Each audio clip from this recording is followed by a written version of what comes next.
હવે આગળ વધીએ વડોદરાથી સમાચાર, જ્યાં ફરી ચેઇન સ્નેચર સક્રિય થયા છે। પાર્સલ આપવાના બહાને ચેઇન સ્નેચરે વૃદ્ધની ચેઇન ખેંચી લીધી। ડિલિવરી બોયના કપડા પહેરી એક્ટિવા પર આવેલા ઈસમે ચેઇન ખેંચીને અકોટા વિસ્તારની રાધાકૃષ્ણ સોસાયટીની ઘટના, જ્યાં તમારું પાર્સલ છે સહી કરી દો કહીને વૃદ્ધની ચેઇન ખેંચી લીધી। વૃદ્ધની ચેઇન લૂંટીને આરોપી ફરાર થયો। પાર્સલ ખોલતા અંદરથી બુંદી નીકળી। ચેઇન સ્નેચિંગની ઘટના સીસીટીવીમાં કેદ થઈ। પોલીસે સીસીટીવીના આધારે વધુ તપાસ હાથ ધરી છે।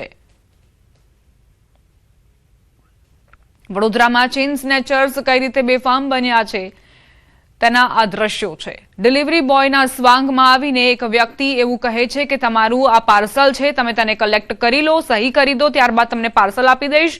અને એવામાં જ વૃદ્ધના ગળામાં જે ચેન હતી તે ખેંચીને તે ફરાર થઈ જાય છે। તમે પણ જો આ જ રીતે ઓનલાઈન ખરીદી કરતા હો, પાર્સલ મંગાવતા હોય તો ધ્યાન રાખજો। રાજકોટ સિવિલમાં માનવતાને શર્મસાર કરતી ઘટના પ્રકાશમાં આવી। હોસ્પિટલમાં બ્લડ આપવા આવેલા શખ્સ અને ડોક્ટર વચ્ચે મારામારી થઈ હતી। સમયસર લોહી ન મળતા એક નિર્દોષ દર્દીએ પોતાનો જીવ ગુમાવ્યો। મૂળ નેપાળી અને રાજકોટ સિવિલમાં સારવાર લઈ રહેલા વિનય થાપાને બ્લડની જરૂર પડી હતી। તેમની મદદ માટે જયદીપ ચાવડા નામનો યુવક બ્લડ આપવા માટે સિવિલ પહોંચ્યો હતો, જ્યાં કોઈ અગમ્ય કારણોથી જયદીપ ચાવડા અને ડોક્ટર વચ્ચે બોલાચાલી થઈ। વિવાદ એટલી હદ સુધી વકર્યો કે જયદીપ ચાવડાએ ડોક્ટર પર હુમલો કર્યો। ડોક્ટર સાથેના ઝઘડાના કારણે જયદીપ ચાવડા બ્લડ આપી શક્યો ન હતો। આ તરફ મારમારી બાદમાં ડોક્ટરો પણ હડતાળ પર ઉતરી ગયા, જેના કારણે દર્દી વિનય થાપાને સમયસર યોગ્ય સારવાર ન મળી અને તેમનું મોત નીપજ્યું। દર્દીના મોત બાદ નેપાળી સમાજમાં ભારે રોષ ફેલાયો છે।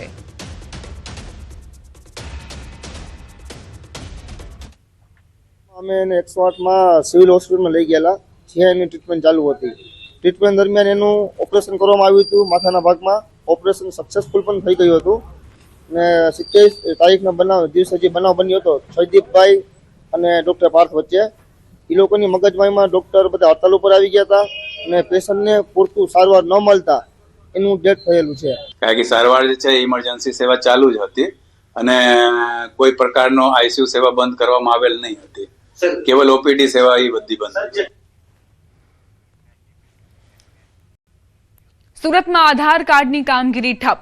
ઓપરેટરોને એજન્સી દ્વારા પગાર ન ચૂકવાતા વિવાદ સર્જાયો। કતારગામ સ્થિત ઝોન ઓફિસમાં આધાર કાર્ડના કામ બંધ। કોન્ટ્રાક્ટ કર્મીઓને પગાર ન ચૂકવતા વિવાદ થયો। અગાઉ 6 કર્મીઓ કરતા હતા આધાર કાર્ડને લગતી કામગીરી। ઓપરેટરો ન હોવાથી આધાર નોંધણી સુધારણા કામગીરી અટકી ગઈ છે।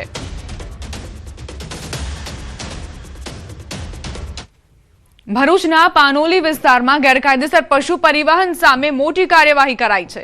પોલીસે નેશનલ હાઈવે નંબર 48 પર આવેલી હોટલના કમ્પાઉન્ડમાંથી 4 ટ્રક કન્ટેનર ઝડપી પાડ્યા, જેમાં 80 ભેંસો અને એક પાડો અત્યંત ક્રૂરતાપૂર્વક ભરેલા હાલતમાં મળી આવ્યા। પોલીસે હાલ 4 વાહનો સહિત કુલ અંદાજે ₹40.60 લાખનો મુદ્દામાલ જપ્ત કરી તમામ પશુઓને સલામત રીતે પાંજરાપોળ ખાતે મોકલી આગળની કાર્યવાહી હાથ ધરી છે। પોલીસે પ્રાથમિક તપાસ કરતા જાણવા મળ્યું કે આ પશુઓને ગેરકાયદેસર કતલખાને લઈ જવાના ઈરાદે પરિવહન કરવામાં આવી રહ્યા હતા। પોલીસ કંટ્રોલ રૂમમાં ફોન કરી પોલીસને બોલાવી અને 4 કન્ટેનર અને ટ્રક બતાવી કે આ નંબરની ટ્રક છે અને આમાં આટલા પશુ ભરેલા છે। પોલીસ કંટ્રોલથી પીસીઆર આવી અને તાત્કાલિક તમામ ગાડીઓને ચેક કરી એમાંથી અલગ 4 ટ્રક કન્ટેનરોની અંદર જે ડ્રાઈવર ક્લિન્ડરો હતા એમાંથી 3 થી 4 જણા ભાગી ગયા છે પોલીસોને અમને જોઈને, અને 3 વ્યક્તિ ડ્રાઈવર અને મજૂર એ સ્થળ પર મળી આવેલા। રાજકોટમાં ઉત્તરાયણ પહેલા ચાઇનીઝ દોરીનો જથ્થો ઝડપાયો। જેતપુરમાં પ્રતિબંધિત દોરીના જથ્થા સાથે એક શખ્સ ઝડપાયો।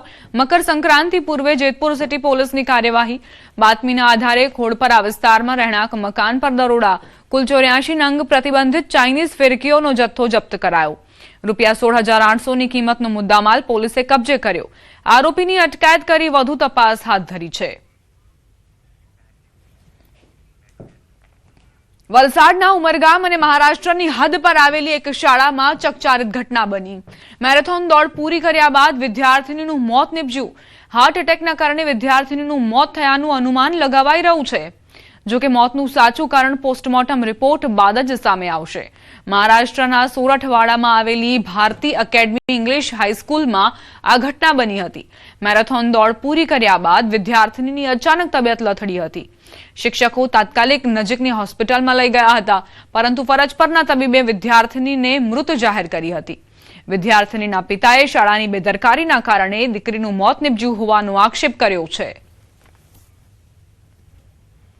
डॉक्टर मुझे कुछ भी नहीं बोले इधर क्या हुआ था क्या नहीं हुआ था. मैं आई तो मेरी लड़की नहीं थी, वो खत्म हो गई थी. स्कूल वाले का लापरवाही है सर. मेरी लड़की वहीं पे ही मर गई थी.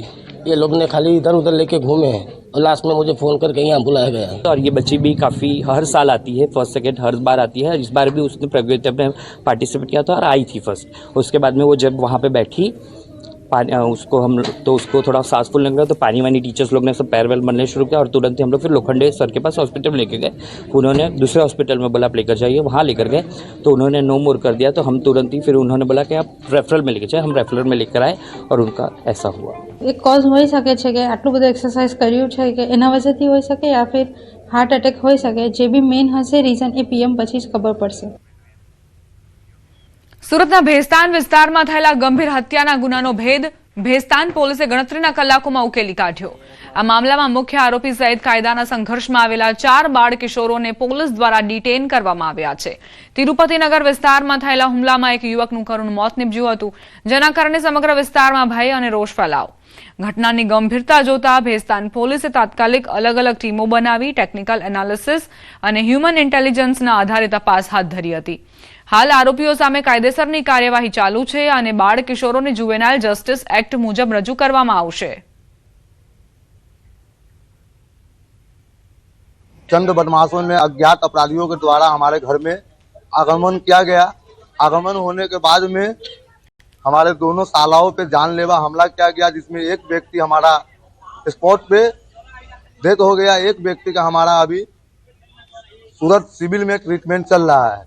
मैं सूरत पुलिस से ये निवेदन करना चाहता हूँ आपके चैनल के माध्यम से कि हमारे परिजनों को सेफ्टी प्रदान किया जाए और हमें यहाँ से बिहार भेजने का सहायता व्यवस्था दिया जाए. फरियादी के जो पति है वो झगड़े के फरियादी के पति को इंजरी हुई और जो उसका दियर था उनको भी इंजरी हुई है और दियर को जानलेवा इंजरी हो, दियर गुजर गया. सबसे पहले जीआईडीसी पुलिस स्टेशन फिर भेस्तान पुलिस स्टेशन में इस पर रिएक्ट किया. रिएक्ट करके ही तुरंत जो फरियादी है उनकी फरियाद लेने की कार्रवाई की गई और जो इसमें इन्वॉल्व थे जो मुख्य आरोपी शोएब को भी पकड़ लिया गया और बाकी के जो किशोर थे कायदे के संघर्ष में किशोर थे उनको भी डिटेन किया गया. તો મુખ્ય આરોપી સહિત જે 4 બાળ કિશોરો હતા તે પોલીસ કસ્ટડીમાં છે. ટેકનિકલ એનાલિસિસથી પોલીસને સફળતા મળી અને પોલીસે આ હત્યાનો ભેદ ઉકેલી લીધો.